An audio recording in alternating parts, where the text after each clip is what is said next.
Une rumeur vient de sortir et il est clair qu'elle pourrait absolument tout changer pour l'avenir du MCU. On a également eu des premières images de tournage et même des confirmations de certains personnages. Doomsday est peut-être encore à 1 an et demi, mais il y a de quoi faire en termes d'informations.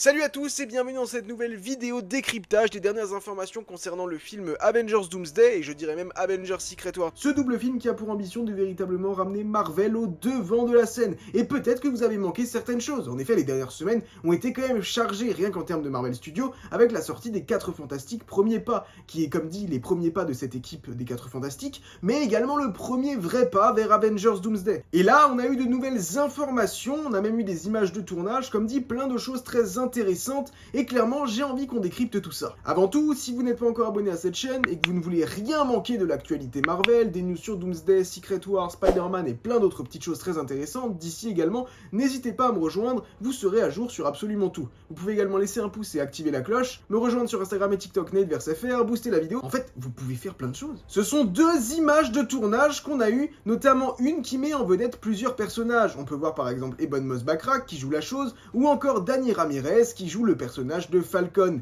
Et en arrière-plan, on peut également voir le personnage de John Walker. Et une petite botte laisse sous-entendre que Shuri est également présente, notre nouvelle Black Panther. 2 options, soit c'est actuellement tourné dans le Baxter Building, soit c'est dans un vaisseau, peut-être le vaisseau des 4 Fantastiques. Quand on voit les différentes commandes, on peut imaginer que c'est potentiellement un vaisseau, mais ça fait trop plaisir, et Kevin Feige le disait encore, c'est ça la force d'un vrai film Avengers, c'est de rassembler plein de personnages qui n'ont absolument rien en commun, et de les mettre ensemble dans un même projet, et c'est juste trop bien. On avait cette essence dans Infinity War où on rassemblait les Gardiens, les Avengers, plein de personnages qui s'étaient jamais croisés, et j'ai l'impression qu'on va repartir dans cette dynamique-là. Et rien qu'imaginer ces 4 Fantastiques qu'on a découverts là, qui sont vachement déconnectés de tout ce qu'on a pu voir jusqu'à aujourd'hui dans le MCU, et les voir interagir avec tous ces personnages qu'on a adoré suivre ces dernières années, enfin, pour la plupart en tout cas, vraiment, ça attise énormément ma curiosité. La deuxième image de tournage nous montre qu'on retournera bel et bien dans le TVA, ce qui confirme donc, même si on s'en doutait fortement, encore une fois grâce à Loki, mais surtout grâce à Deadpool et Wolverine, que le TVA jouerait un rôle extrêmement important dans ces prochains films Avengers. Est-ce une entité qui restera encore après Avengers Secret Wars? Ça, c'est déjà moins sûr, mais en tout cas dans les prochains films Avengers, elle sera un lieu extrêmement important, une entité presque aussi importante que les Avengers eux-mêmes. Et j'aime énormément le concept de TVA, donc ça me fait très plaisir. Et puis on sait que certains personnages devraient revenir, Loki reviendra, Loki est officiellement de retour au casting, et les autres membres du TVA devraient également tous être de retour. Sylvie, Mobius, B15, tout le monde et même Obi. Et ça fait totalement sens. On a appris, et ça attention c'est très dangereux de la part de Marvel Studios, il n'aurait pas encore finalisé le 3e acte de Avengers Doomsday, il serait encore en train de travailler dessus, et Michael Waldron, selon My Time to Shine Hello, aurait même rejoint l'équipe des scénaristes. Michael Waldron, c'est le scénariste notamment de la série Loki. Donc ça confirme encore une fois bel et bien que le TVA aura une importance capitale, et faire revenir Michael Waldron, qui pour rappel avait été légèrement éclipsé, étant donné qu'ils avaient décidé de laisser les plans Kang et Kang Dynasty de côté, et bien là visiblement ils ont fait à nouveau appel à lui, peut-être pour ramener un peu de cohérence dans cette histoire de TVA, ou peut-être qui sait que Kang pourrait encore être utilisé, bien qu'on doute fortement après les propos récents de Kevin Feige, où il n'ose même pas prononcer le nom de l'acteur Jonathan Majors, et il dit juste l'acteur de Kang. Donc si on devait avoir une apparition de ce personnage-là, à mon avis ce serait maximum de dos pour qu'il se fasse tuer par Doctor Doom. Ramener Michael Waldron, à mon avis, c'est surtout pour ramener de la cohérence au niveau de ce multivers et de son explication, parce que jusque-là, si les gens ont été saoulés, c'est parce que le multivers, qui est de base un concept assez simple, est ici extrêmement compliqué. On parle de temps, de flux temporel, de terres parallèles, de portails, non, c'est pas clair. Et il faut clairement ramener de la cohérence pour que les gens comprennent. Et ramener quelqu'un comme Michael Waldron, c'est totalement le type de profil qui peut faire ça. Néanmoins, vous savez, la critique qui a été faite au film Marvel ces dernières années, c'est cette histoire de justement faire des films avant même qu'un script soit terminé, ce qui peut du coup bouleverser beaucoup de choses, que ce soit pour les équipes qui travaillent sur les VFX, que ce soit pour beaucoup de choses comme dit, et même la qualité du film en elle-même et la qualité du scénario. James Gunn, de son côté avec DC, prône le fait qu'on ne fera pas un film tant qu'on n'aura pas un scénario qui sera 100% parfait. Et comme dit, il va vraiment pas falloir se rater. Doomsday Secret Wars, pour rappel, c'est pas censé être une fin à la multiverse saga. Oui, d'une certaine manière, c'est la fin de la multiverse saga, mais c'est vraiment vendu comme étant le commencement, le recommencement de quelque chose. Et si vous débutez votre démarrage, Ah ben bon courage pour la suite. Vous avez adoré le New York rétro-futuriste des années 60 qu'on découvre dans les 4 Fantastiques Premiers Pas. Je le sais parce que je l'ai adoré également, il est juste génial. C'est une vraie proposition qu'on a dans ce film et j'ai juste adoré. Pour information, on y retournera dans Avengers Doomsday, étant donné que selon Kevin Feige, certains personnages iront au Baxter Building de la Terre 828. Il déclare « Il y avait 4 ou 5 personnages au maximum dans le film Les 4 Fantastiques, et il y en a beaucoup plus dans Doomsday, c'est passionnant de voir cette interaction. » C'est très curieux de savoir à quel moment ils vont se retrouver sur cette Terre 828, étant donné que dans la scène post-crédit de Thunderbolts, on peut voir justement que le vaisseau des 4 Fantastiques arrive sur la Terre justement 616, la Terre 616, l'éternel flux temporel.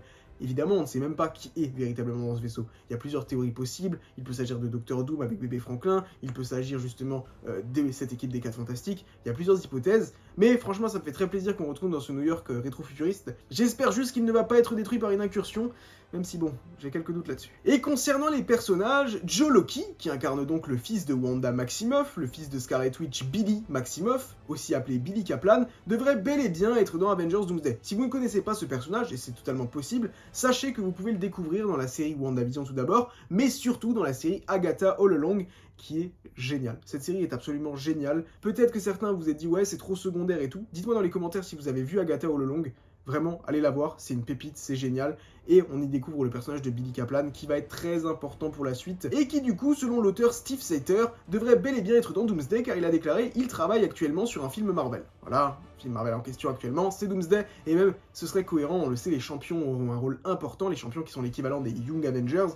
Donc retrouver le personnage justement de Joe Loki, Billy Kaplan, n'est pas du tout déconnant. Sean Gunn, de son côté, a annoncé qu'il ne reviendra pas en Kraglin. Déjà, on ne sait même pas si les Gardiens de la Galaxie reviendront. Les Gardiens de la Galaxie qui sont présentés justement à la fin des Gardiens de la Galaxie volume 3, Rocket, King Groot, Adam Warlock, justement Kraglin et tout. Eux, on ne sait pas s'ils seront présents. Je pense qu'ils auront un avenir du côté de Marvel, mais dans ce film-là, peut-être qu'on en retrouvera certains, Nebula, peut-être Drax, je suis pas sûr pour Drax, mais peut-être Nebula, Peter Quill, Star-Lord, oui, j'en suis persuadé, il reviendra. Soit dans Doomsday, soit dans Secret Wars, mais dans tous les cas, il reviendra. Mais les autres gardiens, peut-être qu'on les reverra après Secret Wars dans l'arc galactique qui est actuellement en préparation, mais pour l'instant, je sais pas, je suis pas sûr. Néanmoins, la prochaine news me fait très plaisir, étant donné que Chris Hemsworth a laissé entendre déjà que New Asgard ne sera pas dans Avengers Doomsday. Bon, ça à la limite, on s'en fout. Mais par contre, il sera le second rôle de Avengers Doomsday. Le premier rôle, ça devrait être Reed Richards, selon les premières rumeurs qu'on a eues, mais il se peut également que ce soit Captain America, Anthony Mackie, même si j'en doute. Je pense vraiment que ce sera Pedro Pascal, Reed Richards. Si je devais faire une chronologie dans Doomsday, je dirais qu'on aura Pedro Pascal, Reed Richards, Chris Hemsworth Thor et Sam Wilson, Captain America. Je pense que c'est là-dessus qu'on va, et on aura évidemment plein d'autres personnages très populaires qui seront plus en arrière-plan. Spider-Man, je suis persuadé qu'il sera présent, mais qu'il n'aura pas un rôle principal dans celui-ci, mais qu'il aura un rôle principal dans Secret Wars. Mais Chris Hemsworth en Thor, c'est totalement mérité. Et notez une chose intéressante, oui, il avait laissé sous-entendre que Doomsday était peut-être la fin de la route pour lui et qu'il allait mourir. Eh bien, Kevin Feige a déclaré qu'il était encore dans la fleur de l'âge pour incarner le personnage, et que du coup, il y avait de grandes chances qu'il continue à l'incarner encore après Secret Wars. Et en parallèle, on a des rumeurs sur un Thor 5, qui pourrait même encore aller plus loin, avec un Thor 6, Thor 7, j'en sais rien. Chris Hemsworth, quand il a une bonne équipe qui l'accompagne, il est toujours très chaud. Si le projet le tente, il est capable de vraiment de faire encore plein de films.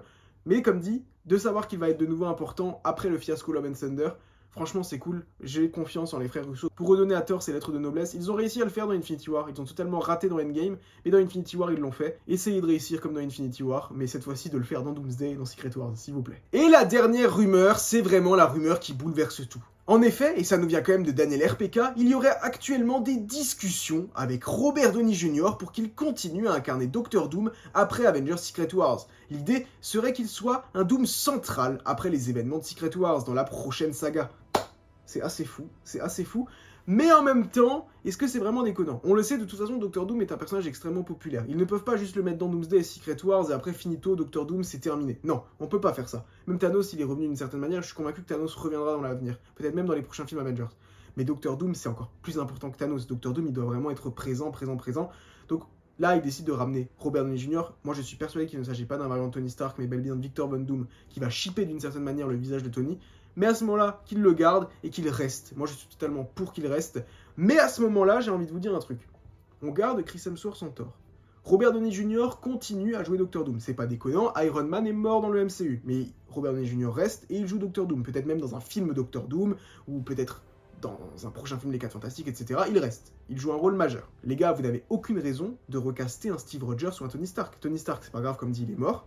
Steve Rogers, vous pouvez le ramener. il n'y a aucun problème. Chris Evans, il est encore largement dans la fleur de l'âge pour incarner le personnage de Captain America. Il n'y a aucune raison de ne pas le garder. Surtout que depuis Endgame, sa carrière, il a du mal. Donc franchement, on le sait, de toute façon, Chris Evans reviendra dans Doomsday et dans Secret Wars, mais gardez-le après. Faites-le rajeunir et gardez-le en Captain America. Mais je vais pas trop vous en dévoiler parce que j'ai une énorme théorie qui sort là-dessus et qui sortira très bientôt. Bref, voilà, on a fait le tour. N'hésitez pas à me dire ce que vous en avez pensé dans les commentaires et nous on se donne rendez-vous très bientôt à New York.